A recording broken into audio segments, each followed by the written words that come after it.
गौतम बुद्ध का जन्म 563 ईसा पूर्व कपिलवस्तु के पास लुम्बिनी में हुआ, जो आज नेपाल का सबसे प्रसिद्ध तीर्थ स्थल है। उनके पिता का नाम राजा शुद्धोधन था, जो शाक के कुल के राजा थे, और उनकी माता का नाम रानी माया देवी था। उनके परिवार वालों ने उनका नाम सिद्धार्थ रखा। दुर्भाग्यवश माया देवी का निधन सिद्धार्थ के जन्म के 7 दिनों बाद ही हो गया। माया देवी की मृत्यु के बाद सिद्धार्थ का पालन पोषण माया देवी की बहन और राजा शुद्धोधन की दूसरी पत्नी महाप्रजापति गौतमी ने किया।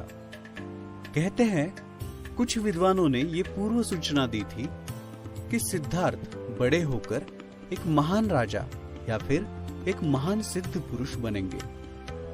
विद्वानों की बात सुनकर राजा शुद्धोधन चिंतित हो गए। दुनिया के दुखों से बचाने और संत बनने से रोकने के लिए उन्होंने सिद्धार्थ को महल की चौखट कभी पार ही नहीं करने दी, और इस बात का ख्याल रखा कि वो कभी बाहरी दुनिया और उनकी पीड़ाओं के समक्ष न जा सके। उन्होंने सिद्धार्थ को वो हर एक शिक्षा दी जो उन्हें राजा बनने के योग्य बना सके, परंतु वो भी महल के 4 दीवारों के अंदर।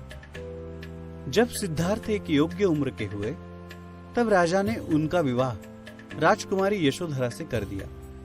कुछ समय पश्चात यशोधरा ने एक पुत्र को जन्म दिया, जिसका नाम उन्होंने राहुल रखा।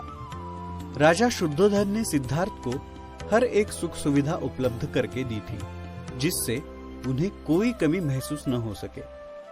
परंतु चाहे जितनी भी सुख सुविधाएं उपलब्ध हो, कोई कितनी देर तक महल के 4 दीवारों में बंद रह सकता है। इसलिए एक दिन सिद्धार्थ ने यह तय किया कि वो आज महल के बाहर जाएंगे और अपने खुशहाल राज्य का विहार करेंगे, और तय किए गए अनुसार वो विहार करने के लिए निकल गए। 29 सालों में उन्होंने पहली बार महल के बाहर कदम रखा था। यही वो दिन था जिसकी चिंता में राजा हमेशा रहते थे। विहार करते हुए उन्हें रास्ते में एक बूढ़ा इंसान दिखाई दिया।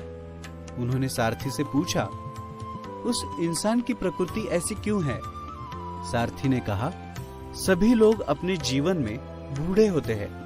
तब सिद्धार्थ को पहली बार ये पता चला कि इंसान बूढ़ा भी होता है। कुछ देर बाद उन्हें एक बीमार व्यक्ति दिखाई दिया। उन्होंने फिर से सारथी को उसके बारे में पूछा।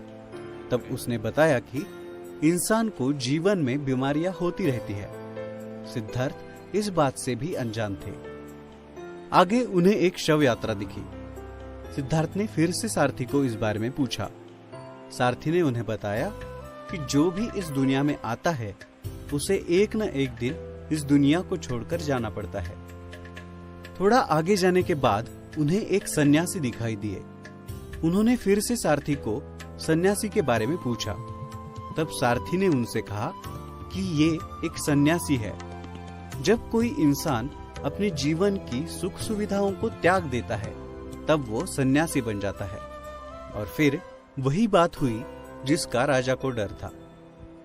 सिद्धार्थ जीवन के दुखों से परिचित हो चुके थे। विहार के दौरान देखी हुई बातों ने उन्हें सोचने पर मजबूर कर दिया। वो ये सोचने लगे कि जब इंसान को इस दुनिया में आकर दुख ही सहना है, तो इस वैभव का क्या अर्थ है?